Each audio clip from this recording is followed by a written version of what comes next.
Welcome to today's Triple Z. The Triple Z podcast is a daily program that you can use to help you fall asleep each night. Just turn down the volume, lay back, relax, and enjoy as you fall asleep.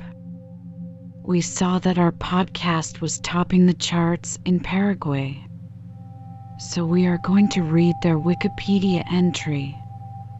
Let's learn about this interesting country in the dullest way possible. If you enjoy our program, please be sure to write us a review on your podcast platform and share us with a friend. You both might sleep just a little better at night. Our website is Triple Z, that's 3zs.media. You can also like and share our content on Facebook or our Instagram account ZZZ Media Podcast. Music for today's episode was provided by the Sleep channel on Spotify. Paraguay, officially the Republic of Paraguay, is a landlocked country in South America. It is bordered by Argentina to the south and southwest, Brazil to the east and northeast, and Bolivia to the northwest. It has a population of around 6.1 million, nearly 2.3 million of whom live in the capital and largest city of Asunción and its surrounding metro area. Although one of only two landlocked countries in South America, Bolivia is the other. Paraguay has ports on the Paraguay and Paraná rivers that give exit to the Atlantic Ocean through the Paraná-Paraguay waterway. Spanish conquistadores arrived in 1524 and in 1537 established the city of Asunción, the first capital of the governorate of the Rio de la Plata. During the 17th century, Paraguay was the center of Jesuit missions, where the native Guarani people were converted to Christianity and introduced to European culture. After the expulsion of the Jesuits from Spanish territories in 1767, Paraguay increasingly became a peripheral colony with few urban centers and settlers. Following independence from Spain in the early 19th century, Paraguay was ruled by a series of authoritarian governments characterized by nationalist, isolationist, and protectionist policies. This period ended with the disastrous Paraguayan War, 1864 to 1870, during which the country lost half its pre-war population and around 25 to 33% of its territory to the Triple Alliance of Argentina, Brazil, and Uruguay. In the 20th century, Paraguay faced another major international conflict, the Chaco War, 1932 to 1935, against Bolivia, in which Paraguay prevailed. Afterwards, the country came under a succession of military dictators, culminating in the 35-year regime of Alfredo Stroessner, which lasted until his overthrow in 1989 by an internal military coup. This marked the beginning of Paraguay's democratic era, which continues to the present. Paraguay is a developing country, ranking 105th in the Human Development Index. It is a founding member of Mercosur, the United Nations, the Organization of American States, the Non-Aligned Movement, and the Lima Group. Additionally, the city of Luque, in metropolitan Asunción, is the seat of the South American Football Confederation. The majority of Paraguay's 6 million people are mestizo, and Guarani culture remains widely influential. More than 90% of the population speak various dialects of the Guarani language alongside Spanish. Paraguay's GDP per capita (PPP) is the 7th in South America.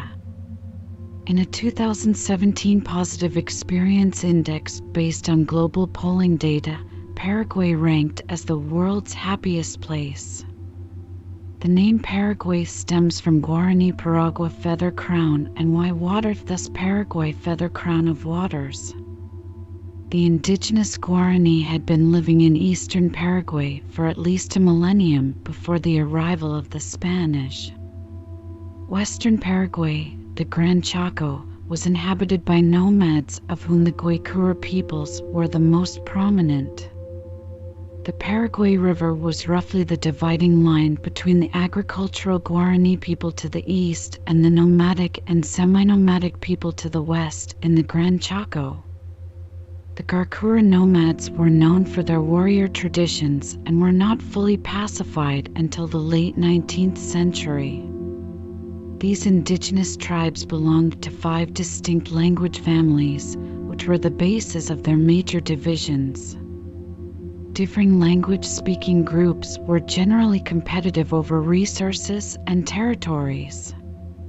They were further divided into tribes by speaking languages in branches of these families. Today, 17 separate ethno-linguistic groups remain. The first Europeans in the area were Spanish explorers in 1516. The Spanish explorer Juan de Salazar de Espinosa founded the settlement of Asunción on August 15, 1537. The city eventually became the center of a Spanish colonial province of Paraguay. An attempt to create an autonomous Christian Indian nation was undertaken by Jesuit missions and settlements in this part of South America in the 18th century. They developed Jesuit reductions to bring Guarani populations together at Spanish missions and protect them from virtual slavery by Spanish settlers and Portuguese slave raiders, the Bandeirantes, in addition to seeking their conversion to Christianity. Catholicism in Paraguay was influenced by the indigenous peoples. The syncretic religion has absorbed native elements. The reductions flourished in eastern Paraguay for about 150 years until the expulsion of the Jesuits by the Spanish crown in 1767. The ruins of 2 18th-century Jesuit missions of La Santísima Trinidad de Parana and Jesus de Tabarang have been designated as World Heritage Sites by UNESCO. In western Paraguay, Spanish settlement and Christianity were strongly resisted by the nomadic Guaycuru and other nomads from the 16th century onward. Most of these peoples were absorbed into the mestizo population in the 18th and 19th centuries. Paraguay overthrew the local Spanish administration on May 14, 1811. Paraguay's first dictator was José Gaspar Rodríguez de Francia, who ruled Paraguay from 1814 until his death in 1840, with very little outside contact or influence. He intended to create a utopian society based on the French theorist Jean-Jacques Rousseau's social contract. Rodríguez de Francia was nicknamed El Supremo. Rodríguez de Francia established new laws that greatly reduced the powers of the Catholic Church. Catholicism was then an established state religion, and the cabinet forbade colonial citizens from marrying one another and allowed them to marry only blacks, mulattoes, or natives in order to break the power of colonial-era elites and to create a mixed-race or mestizo society. He cut off relations between Paraguay and the rest of South America. Because of Francia's restrictions of freedom, Fulgencio Yegros and several other independence-era leaders in 1820 planned a coup d'etat against Francia, who discovered the plot and had its leaders either executed or imprisoned for life. After Francia's death in 1840, Paraguay was ruled by various military officers under a new junta until Carlos Antonio López, allegedly Rodríguez de Francia's nephew, came to power in 1841. López modernized Paraguay and opened it to foreign commerce. He signed a non-aggression pact with Argentina and officially declared independence of Paraguay in 1842. After López's death in 1862, power was transferred to his eldest son, Francisco Solano López. The regime of the Lopez family was characterized by pervasive and rigid centralism in production and distribution.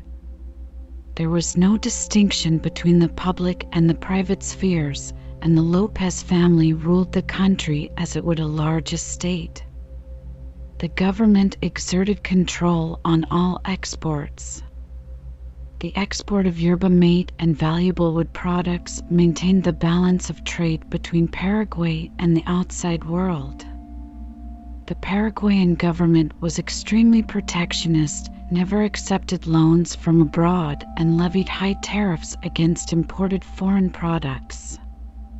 This protectionism made the society self-sufficient, and it also avoided the debt suffered by Argentina and Brazil. Slavery existed in Paraguay, although not in great numbers, until 1844, when it was legally abolished in the new constitution. Francisco Solano Lopez, the son of Carlos Antonio Lopez, replaced his father as the president-dictator in 1862 and generally continued the political policies of his father. Both wanted to give an international image of Paraguay as democratic and republican, but in fact, the ruling family had almost total control of all public life in the country, including church and colleges. Militarily, Carlos Antonio Lopez modernized and expanded industry and the Paraguayan army and greatly strengthened the strategic defenses of Paraguay by developing the fortress of Humeta. The government hired more than 200 foreign technicians who installed telegraph lines and railroads to aid the expanding steel, textile, paper and ink, naval construction, weapons, and gunpowder industries. The Iquique foundry, completed in 1850, manufactured cannons, mortars, and bullets of all calibers. River warships were built in the shipyards of Asuncion. Fortifications were built, especially along the Abra River and in Gran Chaco. 22 Following the death of Carlos Antonio Lopez, these projects continued under his son Francisco Solano. In terms of socio-economic development, the country was dubbed the most advanced republic in South America, notably by the British judge and politician Sir Robert Fillimore. According to George Thompson, Lieutenant Colonel of Engineers in the Paraguayan army prior to and during the war, Lopez's government was comparatively a good one for Paraguay. Probably in no other country in the world has life and property been so secure as all over Paraguay during his, Antonio Lopez's, reign. Crime was almost unknown, and when committed, immediately detected and punished. The mass of the people was, perhaps, the happiest in existence. They had hardly to do any work to gain a livelihood. Each family had its house or hut in its own ground. They planted, in a few days, enough tobacco, maize, and mandioca for their own consumption. Having at every hut a grove of oranges and also a few cows, they were almost throughout the year under little necessity. The higher classes, of course, lived more in the European way. On October 12, 1864, despite Paraguayan ultimatums, Brazil, allied with the Argentine government under General Bartolomé Mitre and the rebellious Uruguayan Colorados led by Gen. Venancio Flores, invaded the Republic of Uruguay in order to overthrow the government of that time, which was under the rule of the Blanco Party, an ally of Lopez, thus starting the Paraguayan War. The Paraguayans, led by the Marshal of the Republic Francisco Solano Lopez, retaliated by attacking Mato Grosso on December 15, 1864, and later declared war against Argentina on March 23, 1865. The Blanco government was toppled and replaced by a Colorado government under General Venancio Flores on February 22, 1865. Afterward, The Argentine Republic, the Empire of Brazil, and the Republic of Uruguay signed the secret treaty of the Triple Alliance against the Paraguayan government on May 1, 1865.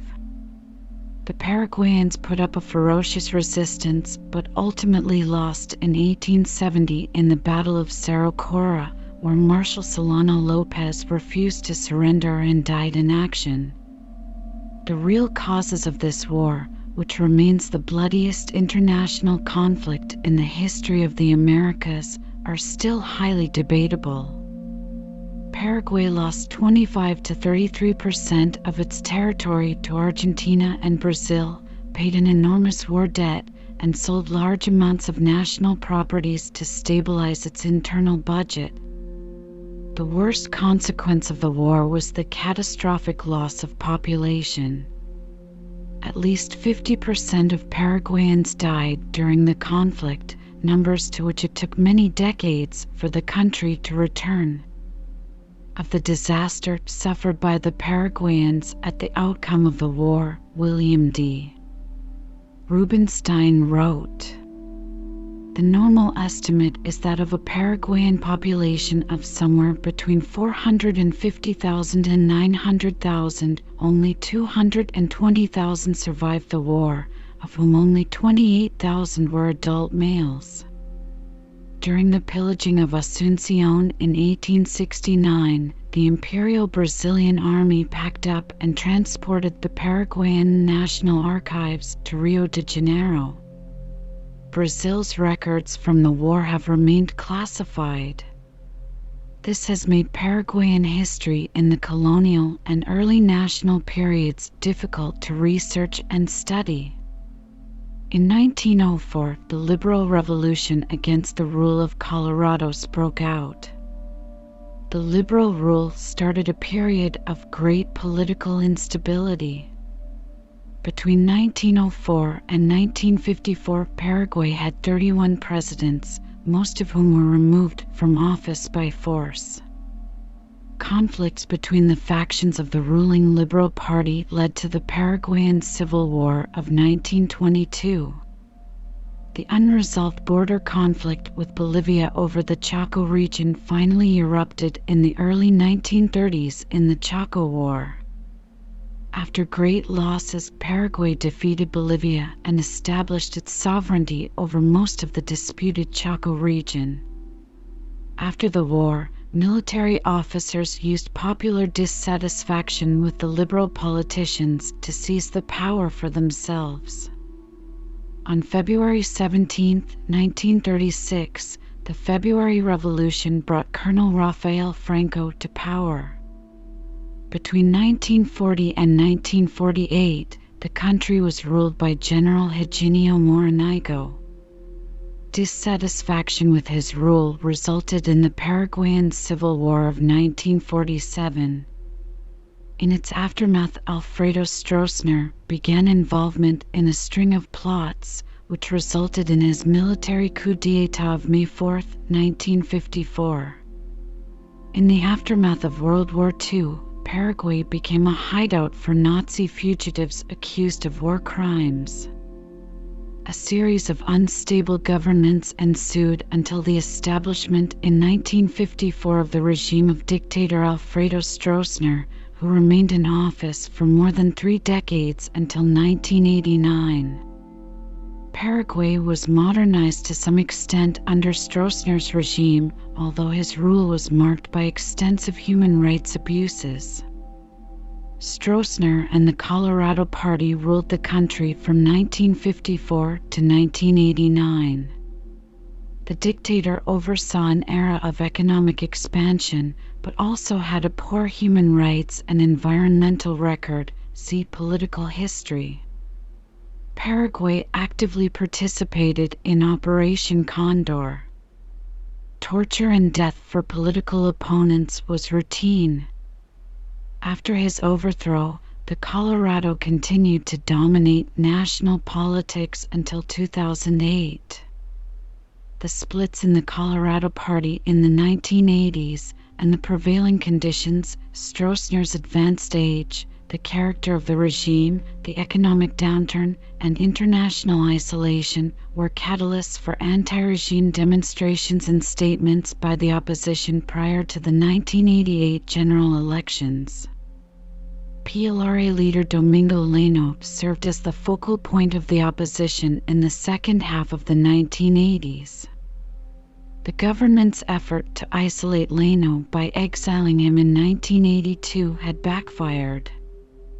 On his sixth attempt to re-enter the country in 1986, Leino returned with 3 television crews from the U.S., a former United States ambassador to Paraguay, and a group of Uruguayan and Argentine congressmen. Despite the international contingent, the police violently barred Leino's return. The Stroessner regime relented in April 1987 and permitted Leino to return to Asunción. Leino took the lead in organizing demonstrations and reducing infighting among the opposition party. The opposition was unable to reach agreement on a common strategy regarding the elections, with some parties advocating abstention and others calling for blank voting. The parties held numerous lightning demonstrations, mitines relámpagos, especially in rural areas. Such demonstrations were gathered and quickly disbanded before the arrival of the police. In response to the upsurge in opposition activities, Stroessner condemned the accord for advocating the sabotage of the general elections and disrespect of the law. He used national police and civilian vigilantes of the Colorado Party to break up demonstrations. A number of opposition leaders were imprisoned or otherwise harassed. Hermes Rafael Saguier, another key leader of the PLRA, was imprisoned for 4 months in 1987 on charges of sedition. In early February 1988, police arrested 200 people attending a National Coordinating Committee meeting in Coronel Oviedo. Leino and several other opposition figures were arrested before dawn on the day of the election, February 14th, and held for 12 hours. The government declared Stroessner's re-election with 89% of the vote. The opposition attributed the results in part to the virtual Colorado monopoly on the mass media. They noted that 53% of those polled indicated that there was an uneasiness in Paraguayan society. 74% believed that the political situation needed changes, including 45% who wanted a substantial or total change. Finally, 31% stated that they planned to abstain from voting in the February elections. On February 3, 1989, Stroessner was overthrown in a military coup headed by General Andrés Rodríguez. As president, Rodríguez instituted political, legal, and economic reforms and initiated a rapprochement with the international community.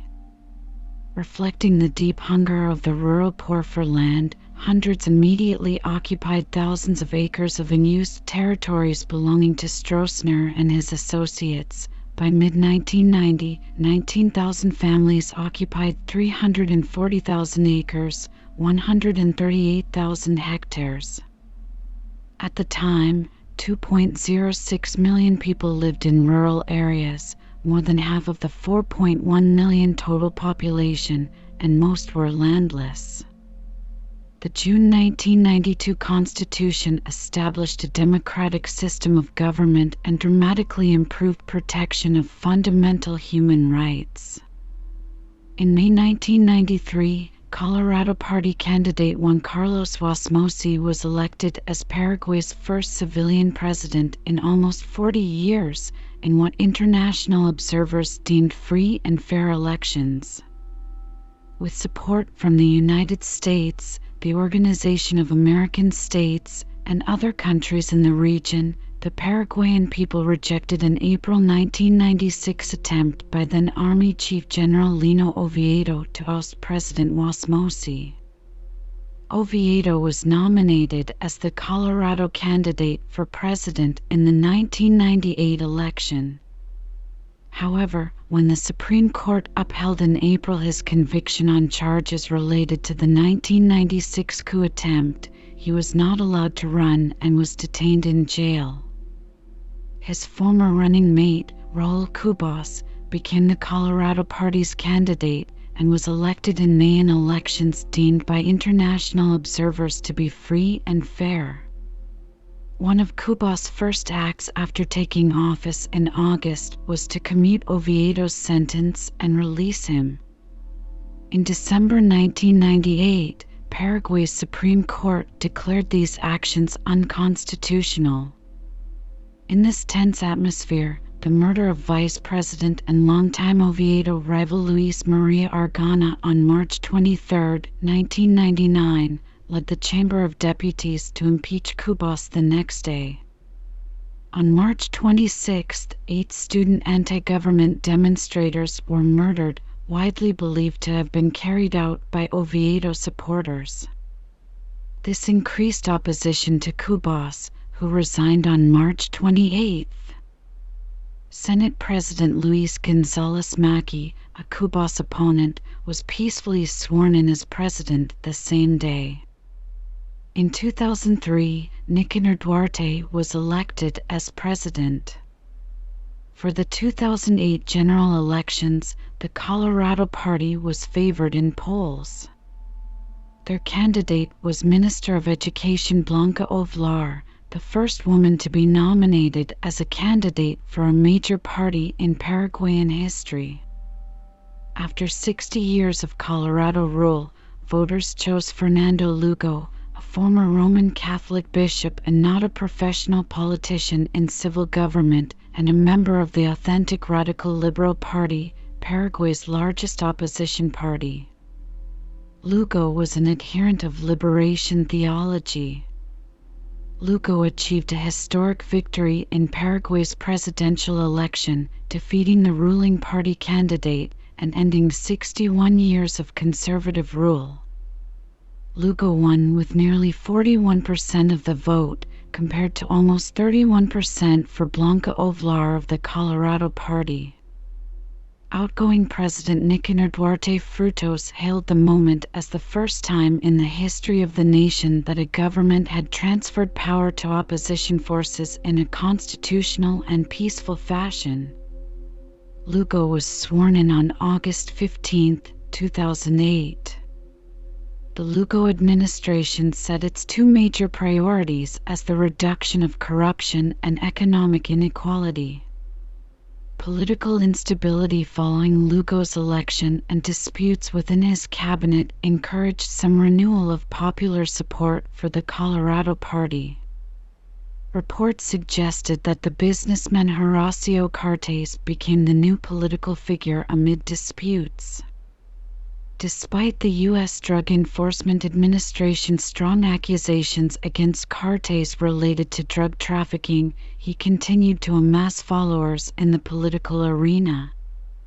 On January 14, 2011, the Colorado Party Convention nominated Horacio Cartes as the presidential candidate for the party.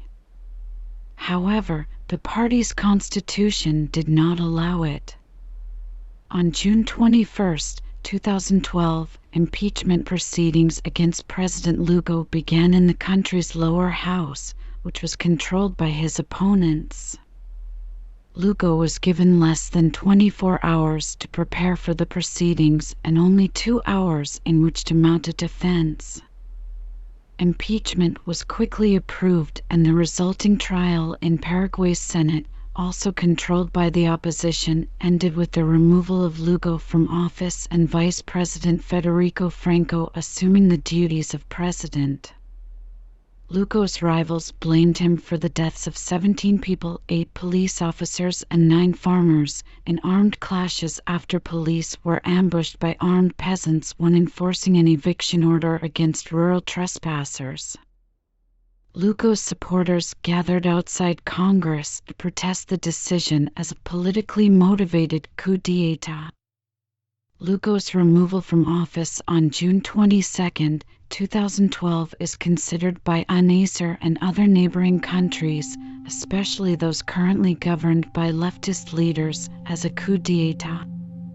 However, the Organization of American States, which sent a mission to Paraguay to gather information, concluded that the impeachment process was not a coup d'état, as it had been carried out in accordance with the Constitution of Paraguay. From August 2013 to August 15, 2018, the president of Paraguay was Horacio Cartes. Since August 15, 2018, the president of Paraguay has been Mario Abdo Benitez. They are both from the conservative Colorado Party. President Mario Abdo enjoyed a close relationship with the Brazilian far-right president in power 2019-2022, Jair Bolsonaro. In February 2019, President Mario Abdo Benitez was at Bolsonaro's side when Bolsonaro praised Paraguayan military dictator Alfredo Stroessner, calling him a man of vision. In May 2023, Santiago Peña of the long-ruling Colorado Party won the presidential election to succeed Mario Abdo as the next president of Paraguay. On August 15, 2023, Santiago Peña was sworn in as Paraguay's new president. Paraguay is divided by the Rio Paraguay into two well-differentiated geographic regions. The Eastern Region, Region Oriental, and the Western Region, officially called Western Paraguay, Region Occidental, and also known as the Chaco, which is part of the Gran Chaco. The country lies between latitudes 19 degrees and 28 degrees south and longitudes 54 degrees and 63 degrees west. The terrain consists mostly of grassy plains and wooded hills in the eastern region. To the west are mostly low, marshy plains. Paraguay contains 6 terrestrial ecoregions: Alto Parana Atlantic forests, Chaco, Cerrado, humid Chaco, Pantanal, and Parana flooded savanna. It had a 2019 Forest Landscape Integrity Index mean score of 6.39/10, ranking it 74th globally out of 172 countries. The Guarani Aquifer is an important exoregic basin to the region. Although Paraguay is landlocked, there are a number of noteworthy lakeside beaches. The overall climate is tropical to subtropical. Like most lands in the region, Paraguay has only wet and dry periods. Winds play a major role in influencing Paraguay's weather. Between October and March, warm winds blow from the Amazon basin in the north, while the period between May and August brings cold winds from the Andes. The absence of mountain ranges to provide a natural barrier allows winds to develop speeds as high as 161 kilometers per hour, 100 miles per hour. This also leads to significant changes in temperature within a short span of time. Between April and September, temperatures will sometimes drop below freezing. January is the hottest summer month, with an average daily temperature of 28.9 degrees Celsius, 84 degrees Fahrenheit. Rainfall varies dramatically across the country, with substantial rainfall in the eastern portions and semi-arid conditions in the far west. The far eastern forest belt receives an average of 170 centimeters, 67 inches, of rain annually, while the western Chaco region typically averages no more than 50 centimeters, 20 in, a year. The rains in the west tend to be irregular and evaporate quickly, contributing to the aridity of the area. Wildlife in Paraguay include marsh deer, monkeys, armadillos, anteaters, otters, wild boars, tapirs, jaguars, ocelots, bats, and the coipu. Paraguay is a representative democratic republic with a multi-party system and separation of powers across 3 branches. Executive power is exercised solely by the president, who is head of state and head of government.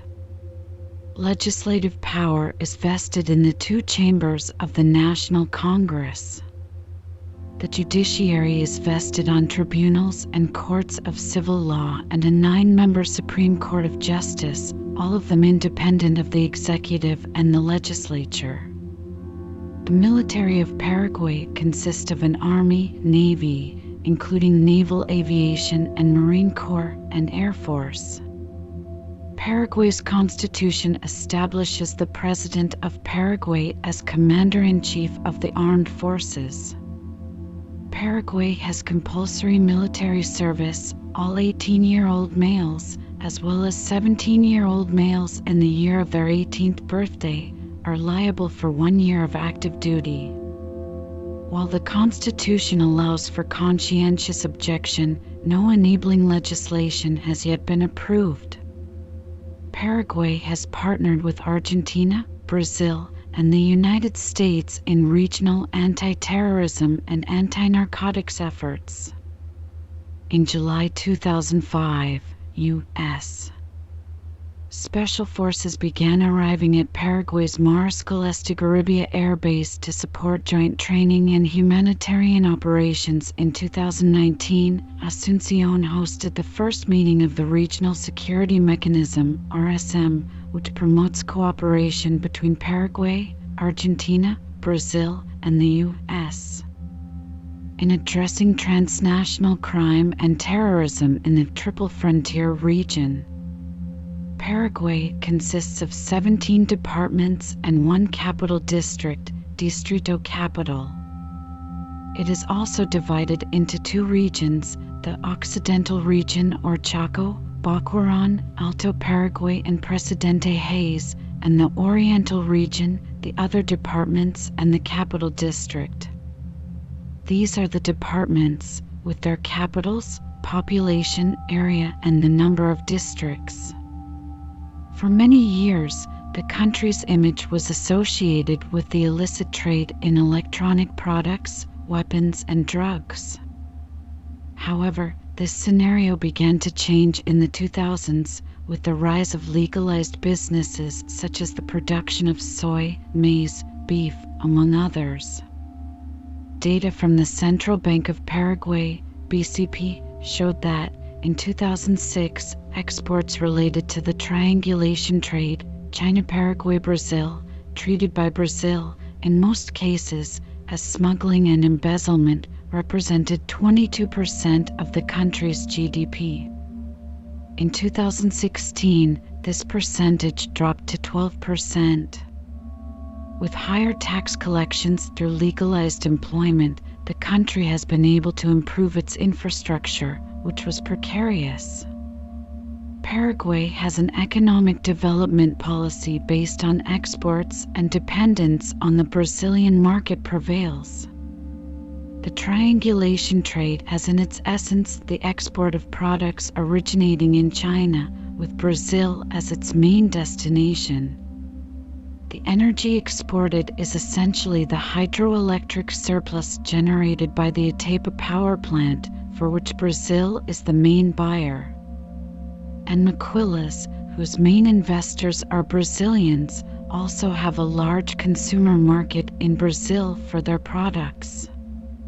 Therefore, in these 3 pillars of Paraguay's development strategy, there is the outstanding characteristic of re-exports. In the case of agricultural commodities, it is the export of products originating in Paraguay. In the 2010s, the economy, largely directed towards soybean production, grew by an average of 4%. The economic growth did not, however, reduce poverty, which in 2018, according to official figures, reached more than 26% of the population. According to the New York Times, Paraguay is one of the Latin American countries where the gap between rich and poor has widened the most in recent years. In the countryside, 85% of agricultural land is owned by 2.6% of the owners. In addition, people of indigenous descent have been expelled to make way for soybean companies. The soybean export market is largely dominated by multinationals, Cargill, Archer Daniels Midland, Bunge Limited, etc., and therefore benefits few Paraguayans. Export companies and landowners pay little tax. For example, a study by ECLAC, a UN agency, released in 2018 indicates that Paraguay is one of the countries where companies participate the least in the state budget. Pesticides and other chemicals are used heavily in soybean fields. The country's environmental standards are not met by companies, and agrochemicals contaminate the environment.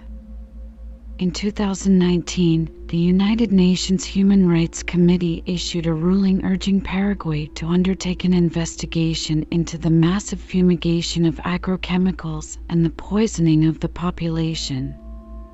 However, the situation is not improving. The high level of political corruption, the extreme fragility of institutions, the high level of social vulnerability, the omnipotence of economic interests in political decisions, as well as the location in the geographic heart of the Southern Cone and its abundance of natural resources, make Paraguay an attractive target for imperial geopolitical interests, says sociologist Tomás Palau. Academic José Luis Insfren also notes that the country's politicians are subsidized by big business. They are the ones who implement the policies. In 2005, the International Monetary Fund stated that fewer than 10% of workers in Paraguay participate in the pension system, 95% of which is administered by two institutions. Both are financed on a pay-as-you-go system by worker contributions. The first, Instituto de Provisión Social, is for private sector employees, and the Caja Fiscal for public employees, including university professors, teachers, judicial employees, army officers and police officers, and veterans of the Chaco War or their descendants. The market economy is distinguished by a large informal sector, featuring re-export of imported consumer goods to neighboring countries, as well as the activities of thousands of microenterprises and urban street vendors. Nonetheless, over the last 10 years, the Paraguayan economy diversified dramatically, with the energy, auto parts, and clothing industries leading the way.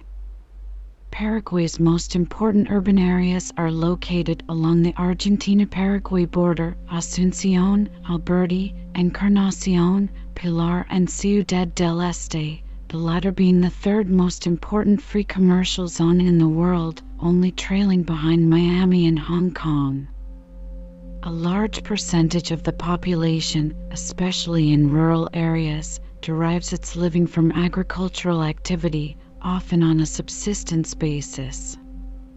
Because of the importance of the informal sector, accurate economic measures are difficult to obtain. The economy grew rapidly between 2003 and 2013 as growing world demand for commodities combined with high prices and favorable weather to support Paraguay's commodity-based export expansion. In 2012, Paraguay's government introduced the Mercosur-FOSUM system in order to stimulate the economy and job growth through a partnership with both Brazil and Argentina.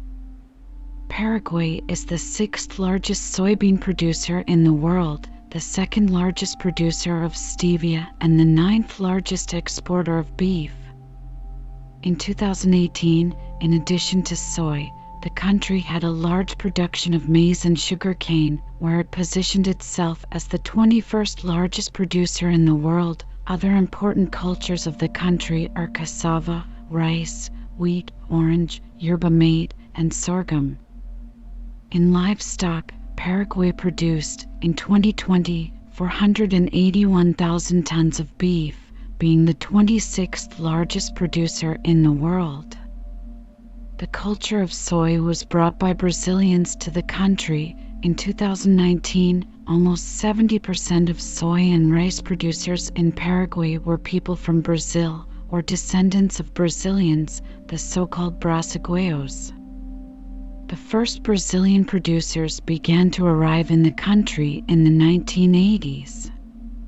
Before that, there was a lot of undisturbed land in the country. More than 80% of the cultivable land is owned by 2.6% of landowners.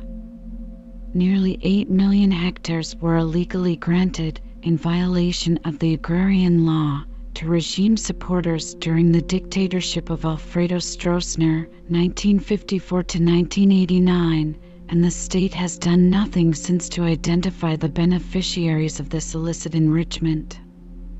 These owners include generals, businessmen, and politicians, former presidents of the Republic, Nicaraguan dictator Anastasio Somoza Debayle, and even the ruling Colorado Party. More than 130 peasant leaders have been assassinated since the fall of Stroessner in 1989. The methods of appropriating land in Paraguay are numerous. Economist Luis Rojas says that the most common method is to buy land from small producers. The peasant is offered a sum of money he has never seen in his life. He imagines it's a fortune, leaves for the city, spends it all in 3 or 4 months, and makes the misery belts grow because there is no work. Oxfam estimates that 900,000 people have been evicted from the countryside in the last 10 years, which represents nearly 1/7 of the population. This crowd of landless peasants is swelling the poverty belts around Asunción, the capital. The World Bank lists the top producing countries each year based on the total value of production. By the 2019 list, Paraguay had the 79th most valuable industry in the world, $6.9 billion. The country was the 7th largest producer of soybean oil in the world in 2018.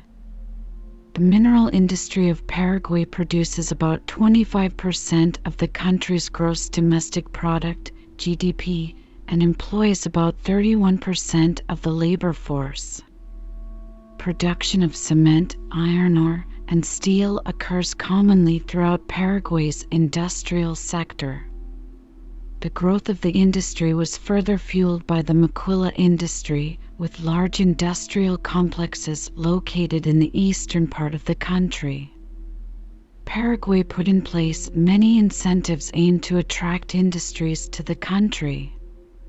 One of them is the so-called maquila law, by which companies can relocate to Paraguay, enjoying minimal tax rates. In the pharmaceutical industry, Paraguayan companies now meet 70% of domestic consumption and have begun to export drugs. Paraguay is quickly supplanting foreign suppliers in meeting the country's drug needs. Strong growth also is evident in the production of edible oils, garments, organic sugar, meat processing, and steel. In 2003, manufacturing comprised 13.6% of the GDP, and it employed about 11% of the working population in 2000. Paraguay's primary manufacturing focus is on food and beverages. Wood products, paper products, hides and furs, and non-metallic mineral products also contribute to manufacturing totals. Steady growth in the manufacturing GDP during the 1990s, 1.2% annually, laid the foundation for 2002 and 2003, when the annual growth rate rose to 2.5%. Paraguay was ranked 88th in the Global Innovation Index in 2021, up from 95th in 2019. Literacy rates have been extremely low among Paraguay's indigenous population, who had a literacy rate of 7.1% compared to the 51% rate of the general population as of the 2002 census. Only 2.5% of Paraguay's indigenous population had access to clean drinking water, and only 9.5% had electricity as of 2002. According to official data from the MOPC, Ministry of Public Works and Communications of Paraguay, in 2019, there were a total of 78,850 kilometers, 48,995 miles, of roads, of which 10,372 kilometers, 6,445 miles, were paved. One of the most important recent investments in the country's history is the construction of the Bioceanic Corridor, which will cross the north of Paraguay in a horizontal line, connecting Brazil to Argentina, reaching both the ports of northern Chile as to Brazilian ports. The work will open a new route for exports of products to Asia and will enable the development of an isolated region of Paraguay, the Chaco.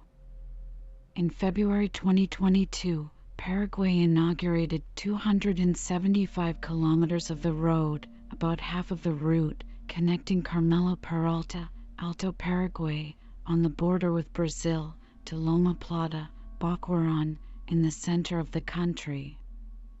Paraguay has also been implementing the country's first double highway, 149 km of the Route 2, which connects the capital Asunción to Ciudad del Este, on the border with Brazil, the highway that also connects with Port of Paranagua. In January 2022, there were almost 100 kilometers duplicated. The Parana-Paraguay system is a natural north-south downstream waterway of 1,600 kilometers of a navigable network area that gives the region direct access to the ocean. Therefore, river transport is important and extensive, concentrating the most commercial maritime traffic to the port of Buenos Aires. Asunción is one of the main ports of Paraguay.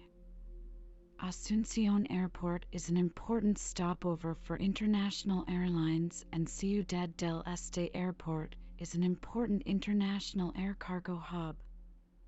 All of Paraguay's electricity is generated by hydropower, making it one of the cleanest in the world.